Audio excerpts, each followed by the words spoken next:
নমস্কার, আশা করি সবাই ভালোই আছেন। সুমতি কিচেন উইথ ব্লগ থেকে সবাইকে স্বাগত। আর এখানে দেখতেই পাচ্ছেন আজকে পটলের তরকারি করেছি। কিভাবে পটল রান্নাটা করেছি আপনারা প্রথম থেকে শেষ পর্যন্ত দেখবেন, আশা করি ভালোই লাগবে। আর দুর্দান্ত হয়েছে খেতে, কিন্তু আমার বড় ছেলে খেতে খুবই ভালোবাসে, সে খেয়ে দেখে বলছে দারুণ হয়েছে। আর আসুন তাহলে দেখুন আজকে পটল কিভাবে হচ্ছে রান্না করেছি, প্রথম থেকে শেষ পর্যন্ত দেখবেন। কিন্তু এই যে এখানে হাফ লিটার দুধ নিয়েছি, একটা ছোট কড়াতে দুধটা নিয়েছি, অল্প দুধ তো সেজন্য ছোট কড়াই নিয়েছি। 2 চামচ ভিনিগার আর একটুখানি জল দিয়ে দিলাম। দুধটা গ্যাসে বসিয়ে দিয়েছি, ফুটতে শুরু হয়ে গেছে দেখুন। আর হচ্ছে আজকে ওই ভিনিগারটা দিয়ে দুধের ছানাটা কাটাবো। আপনারা লেবু বা ছানা কাটানো পাউডার দিয়ে কাটাতে পারেন। আমার হাতের কাছে ভিনিগার ছিল আর ভিনিগারটা দিয়ে দিলাম এই যে দুধের মধ্যে। এবার ফুটিয়ে নেবো, ফুটে উঠলেই কিন্তু ছানাটা কেটে যাবে।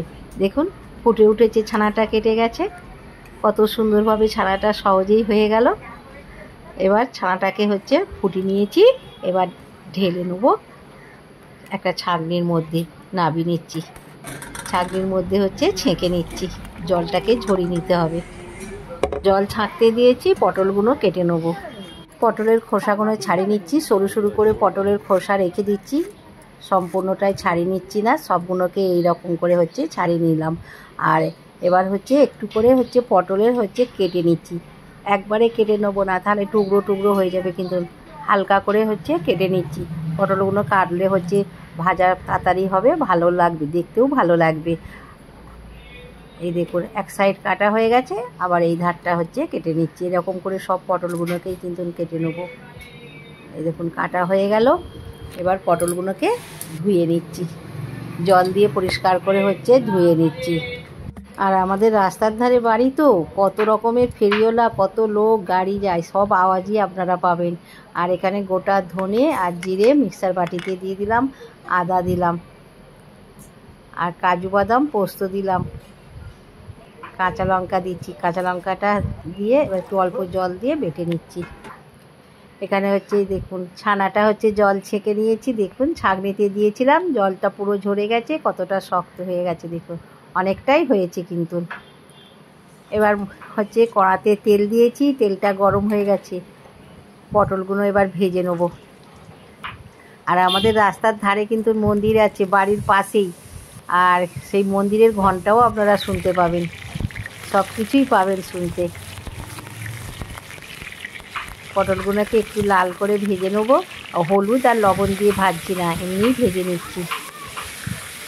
পটল ভাজলে তেল একটু কালো হয়ে যায়, দেখুন কড়াটা কালো হয়ে যাচ্ছে। পটলটা ভাজা হয়ে গেছে, এবার তুলে নিচ্ছি, তেলটা কালো হয়নি। আর একটু তেল দিয়েছি, গোটা গরম মশলা ফোড়ন দিলাম, আর টমেটো কুচোনা দিলাম। আপনারা টমেটোটা বেটেও দিতে পারেন, আমি আর বেটে দিলাম না, কুচোনাই দিলাম।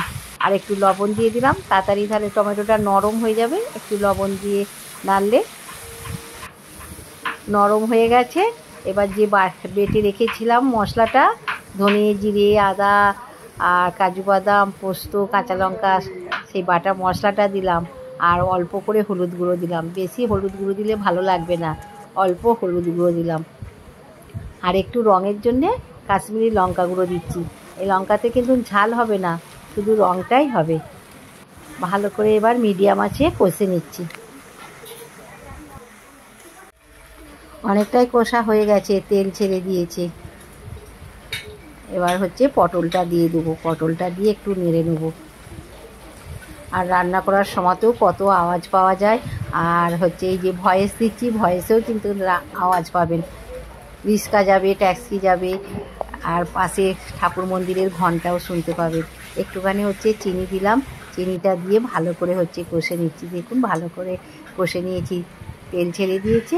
একটু জল দিলাম, জলটা দিয়ে একটু নেড়ে নিলাম।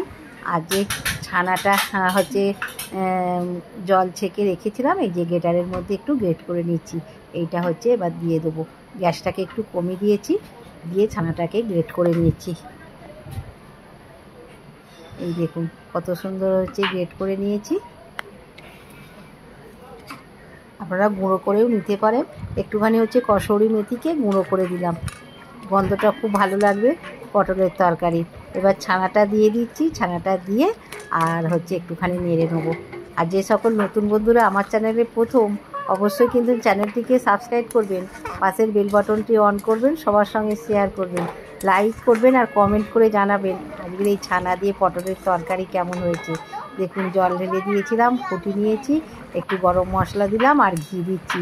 এইরকমই একটু গ্রেভি নামাবো, তাহলে রুটি দিয়ে খেতে ভালো লাগবে। একটু চেখে দেখে নিয়েছি লবণটা ঠিক আছে, এবার ভালো করে ফুটিয়ে নিয়েছি, এবার হচ্ছে নামিয়ে নেবো। আর এটা রুটি, পরোটা, ভাত দিয়ে সবের সঙ্গে খেতে কিন্তু ভালো লাগবে। এবার গ্যাসটাকে নিভিয়ে দিলাম, ঢেলে নিচ্ছি।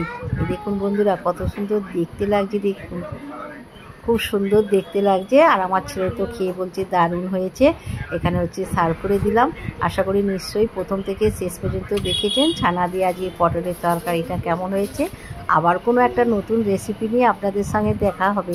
ততক্ষণে কিন্তু আপনারা সুস্থ থাকবেন, ভালো থাকবেন আর অবশ্যই আমার পাশে থাকবেন। নমস্কার।